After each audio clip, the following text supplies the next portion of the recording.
Pambansang loyalista, dito mo makikita. Pambansang loyalista, dito makikita ang totoong balita. 1, 2, 3, Pambansang loyalista, ito ang the best.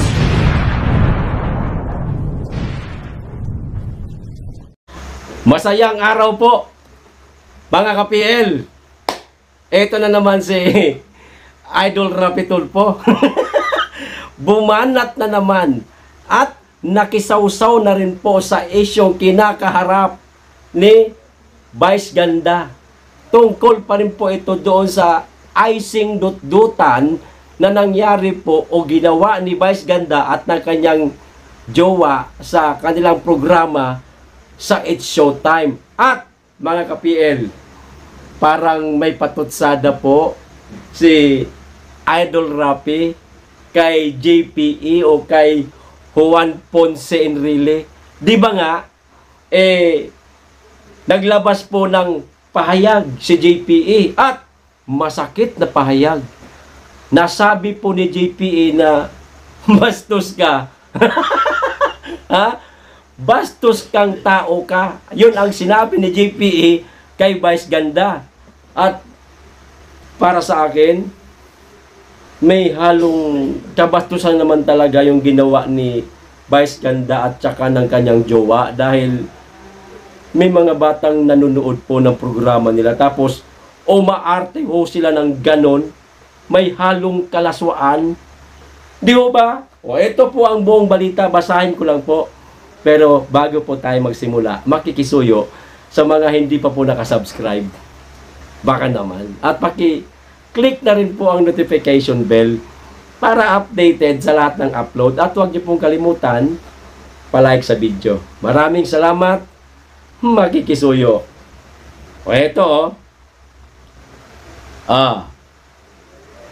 diba? O basahin ko na. Vice Ganda, pinagtanggol ni Rapi Tulfo. May question mark naman pala. Pero basahin po natin ang buo, mga kapil, para malaman po natin kung talaga bang ipinagtanggol ni Senator Rapi Tulfo si Vice Ganda na matagal niya na pala itong kaibigan. Kaibigan mo, siyempre, pagtatanggol mo, alam na. Di ba? Nakahanap umano ng kakampi si Vice Ganda sa mga isyong kinakaharap nito sa katauhan ni Senador Rapi Tulfo. Ang sabi ni Senator Rapi Tulfo, hayaan na natin ang ahensya ang magdesisyon. Huwag tayong magsalita ng kung ano-ano. Hayaan na natin ang ahensya ang magdesisyon sa mga kasong kinakaharap ngayon ni Vice Ganda. So, ang ibig sabihin po ninyo, butihing Senador Rapi Tulfo, huwag nang makialam ang ibang politiko sa kasong kinakaharap ngayon ni Vice Ganda. Ano ho ang ginagawa ninyo? Ha? Hindi ba? Parang nakikisawsaw na rin naman kayo. Kasi nga, naglabas ho kayo ng inyong pahayag. Pero tungkol po ito kay Vice Ganda at sa kasong kinakaharap niya. Ano tawag niyo dyan? Ha? Hindi ba yan pangingialam? Senator Rapi Tulfo, nagtatanong lang po. At sino ho itong inyong pinatatamaan na huwag na tayong makialam? Ipaubaya na lang natin sa ahensya. Sino po? Yung sarili nyo o si JPE? Di ba?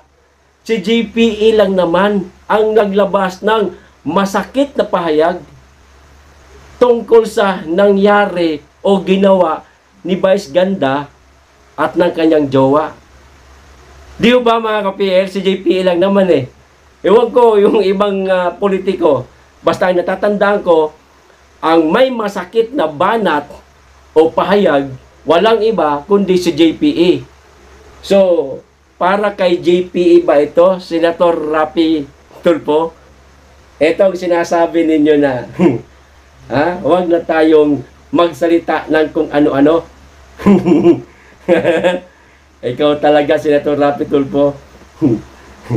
Di mo na lang kaya dalhin to sa programa mo. Baka sakaling maayos mo. At sigurado, pag dinala mo to sa programa mo, alam na. Kaibigan mo si Vice Ganda, baka may pagpanig ka ng kaunti sa kanya.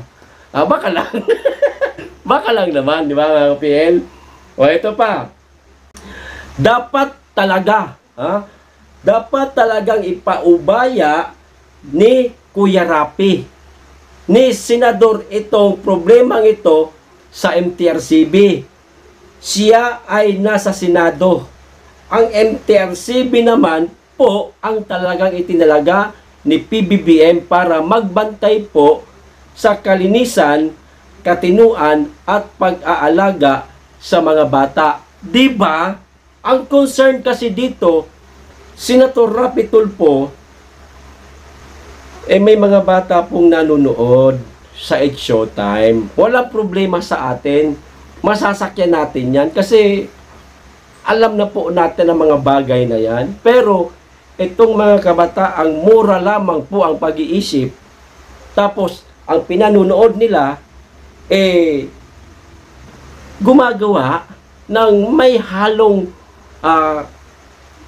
kalaswaan. Tama ho ba yun? Huwag niyo pong ipagtanggol, sir. Dapat nga kayo po mismo ang manguna. Kung talagang kaibigan niyo po siya, tawagan niyo. Siguro naman mayroon kayong mga contact number sa isa't isa. Vice, mali na itong ginagawa mo. May mga batang nanonood sa programa ninyo. Sana naman, wag kayong gumawa ng parang may halong kalaswaan. Kasi hindi maganda sa paningin ang ginagawa ninyo sa mata ng mga kabataan. Ganun sana, Senator Rapi Tulfo. Hindi. Parang may pasaring pa ho kayo GPE. Wag na kayo makialam. Ha? Wag na kayo magsalita na kung ano-ano. O, di ba? Yan ang ginagawa nyo. Si Idol talaga. Idol! I love you! O, ito pa. Matatandaang matapos patawan ng MTRCB ng 12-day suspension ang It's Showtime, isang grupo naman ang mga umano'y social media broadcaster ang nagsampa ng kasong may kinalaman sa cybercrime laban kina Vice at Ayon Perez. Kita nyo na, may isang grupo na nagsampa ng cybercrime. Kung walang nakitang paglabag itong grupong ito na nagsampa ng kaso sa dalawa, di ba? Siyempre, hindi yan magsasampa ng kaso. Kaso nga, nakitaan ng paglabag at may halong kalaswaan na ginagawa, ayun. Nagsampa ng kaso. Ganun lang kasimple yun.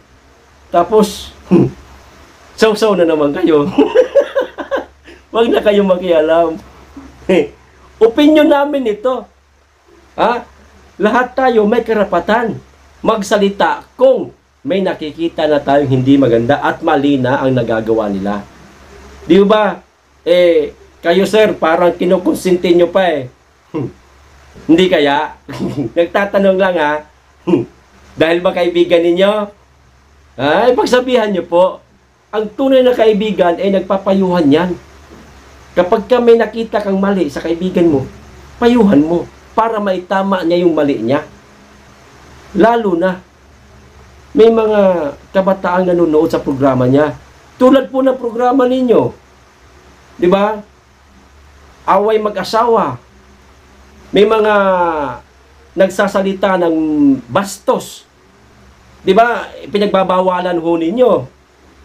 O ganun din po sana ang gawin nyo, ikaw, sa kaibigan mong si Vice Ganda. Pasalamat nga kayo at hindi kayo na-MTRCB, ayan. At wala nagre-reklamo sa inyo. O dahil kahit paano naman, nakakatulong naman kayo kahit puro chismosa po ang nanonood sa inyo. Di ba?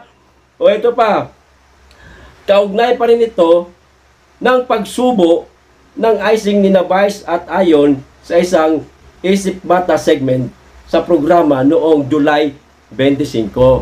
O yun na nga, mga ka-PL, tungkol pa rin po ito sa icing dut-dutan. Kasi naman ikaw, Vice, may isip ka ba? Wala. Bira naman, no? May pinag-aralan ka naman siguro, no?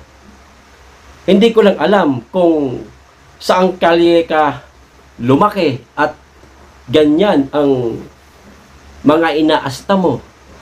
Para sa akin lang, ano, Vice, mas okay pa magsalita si Harleen Budol, eh. Kahit na alam natin kung saang lugar siya lumaki, pero hindi malaswa kung magsalita.